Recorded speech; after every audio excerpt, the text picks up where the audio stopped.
Olwaleero tubalina abanamawulire ab'endawulo abakola ku mizindalo, bakola programs ez'endawulo, abakola talk shows. Kuboneka nti tubaako bye twegeyamuku bye twandyese dialogue. Era dialogue eno ebaire nga egema ku bintu eby'endawulo kire nga tubalaga Kyabazinga initiatives ekola etya emirimu dayo ditya n'okuboneka nti byeri kola bina bya lininga ne Busoga Kingdom structures. Okuboneka nti tutuuse empeereza okusinziira Baba Kyabazinga bwe yalagira.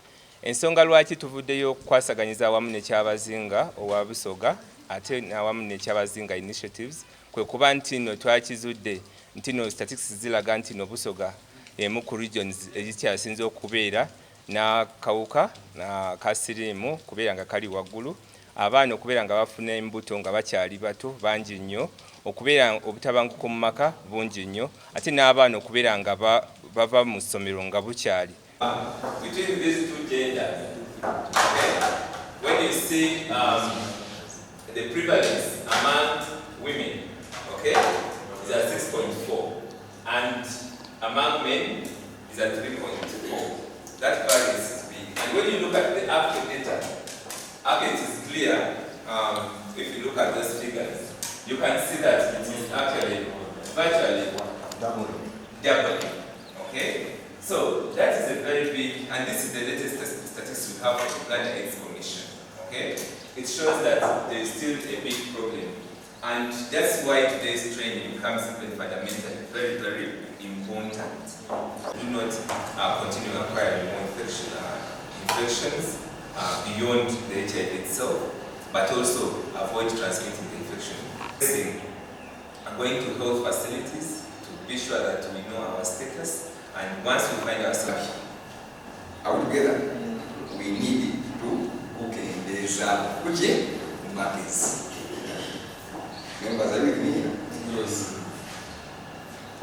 People are brilliant, they are active, they are intelligent, but they have not infused themselves with team.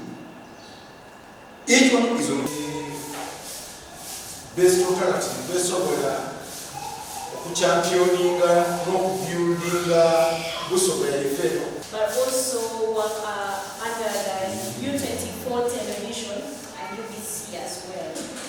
So I do a number of things. It seems the more knowledge you get, the more you don't give it out to society. It's in terms of sexual reproductive health and rights, gender and law, land, succession, inheritance. Alpha, nkola ni Kyabazinga initiative singa operations manager mu Kyabazinga wa Busoga, era nkola ni minister of Kyabazinga affairs nga operations manager. Olunaku olwaleero tubalina abanamawulire ab'endawulo abakola ku mizindalo, bakola programs ez'endawulo, abakola talk shows. Kuboneka nti tubaako bye twegeyamuku bye twandyese dialogue. Era dialogue eno ebaire nga egema ku bintu eby'endawulo nga tugemagana ekitongole kya AIDS Information Center. Olunaku olwaleero abanamawulire bantukire nga tubalaga Kyabazinga initiatives emikago dekola kuba oluvannyuma lwa Baba Kyabazinga okumutongoza okuba omusaale mu kulwanyisa ekifuna mavunda mu baana abaguna abakali kwetuuka mu Busoga wano ne mu Uganda yonna okutwalira wabairewo campaign oba emombo y'okuba nti tulwanisa ekifuna mavunda nga Abasoga aye tujire okubona nga aliwo gap oba eiribu nti bano abanamawulire aba ku mizindalo babaire nga ekintu kino bakali kitegera bulungi. So olunaku olwaleero tugezezaako okukibalaga, twabalaga Kyabazinga initiatives ekola etya emirimu dayo ditya n'okuboneka nti byeri kola bina bya lininga ne Busoga Kingdom structures. Okuboneka nti tutuuse empeereza okusinziira Baba Kyabazinga bwe yalagira. Kuba ekitongole kino kiriwo okuboneka nti kigemagana ne ministries ez'endawulo ebintu ebikolebwa mu Kyabazinga bibenga bitambula bukalamu, ate tinakyo kyonka abanamikago bona abasobola okolagana ne Kyabazinga bakituukirire bibenga bikolebwa mu bulambulukufu. Ni campaign eno nga yembako y'oluvannyuma lwa Baba okumutongoza okuba omusaale mu kulwanyisa ekifuna mavunda. Yavaayo yakoba nti abweine nga abasaada nabali kuvuwako ekizibu ate nga kituufu kuba abaana abagalaba nti balifuna nganda dabwerere nti bali kudinwa mu maadi oba bali kuditwala mu butale.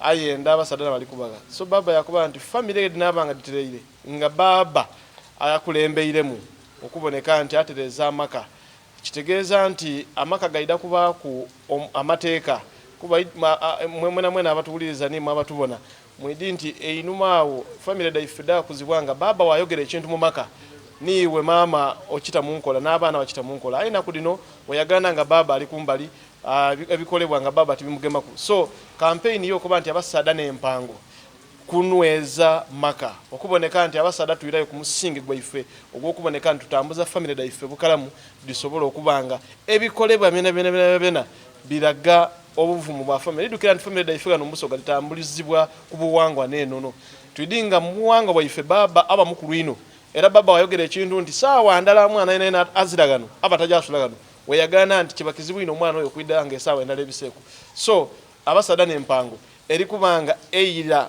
okuyizaaga emisingi gwa maka ge twatambuliranga kwira okuboneka nti baba gabanga alimu kitegeeza nti amaka gajatambula bukalamu tuleke kulekera bakazi bonka maka ayife bene tutambuze nga abasaada tutambuze tuire mu tusobola okuba empango neganirira amaka nga mwidukire numbe bazimbanga eda round dokwetolola mwalinga mu muti omunene ogwo n'empango so iwe omuvuka iwe omusaada iwe omulenzi oli empango ya baba era niwe omusaada n'empango mukulanisa kifuna mabunda oli musaada n'empango mukulanisa abaana batafumbira nga bakali era oli empango kuboneka nga abaana bano basigala mu masomero nga basoma tusobola okubatolamu ekyomugaso amanya gange nze Tadeo Tumusiime nkola n'ekitongole kya AIDS Information Center Uganda nze Deputy Director in charge of Programs, Advocacy and Partnerships.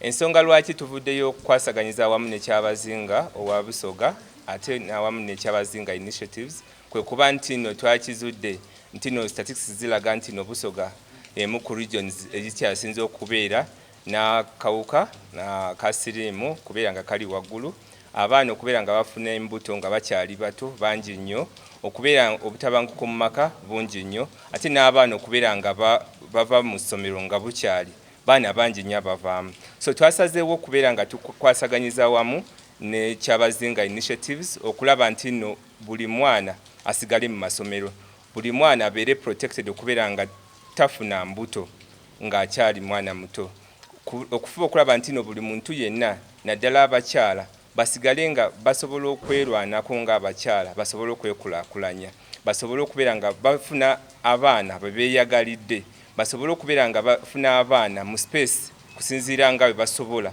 ate n'obungi bwe basobola n'ekirala okuba okulaba nti no beenyigira mu byenkulaakulana so twasazeewo nti no nga AIDS Information Center tukwasaganyize wamu ne buli structure yonna eri mu kyabazinga-ship okuviira ddala mu community okugendera ddala mitendera gyonna paka ku district paka ku kingdom level ekyo kigenda tuyambako okulaba nti no buli muntu yenna gwe kikwatago yenyigiddemu naye olwaleero kiri special nti no tufunye omukisa okumitinga n'okuwayaamu n'abannamawulire training y'olwaleero eno etuyambyeko okubeera nga tusobola okwasaganyiza awamu n'abantu abogerera abantu abalala bane betwayita abannamawulire nti no kituyambyeko nnyo nti no babeera nga bafunye information entuufu basobola okubeera nga basobola okubuulirira abantu buli lunaku abantu basobola okutegeera obuzibu bwe buva neera obuzibu engeri basobola okubaŋŋanga era kigenda tuyambako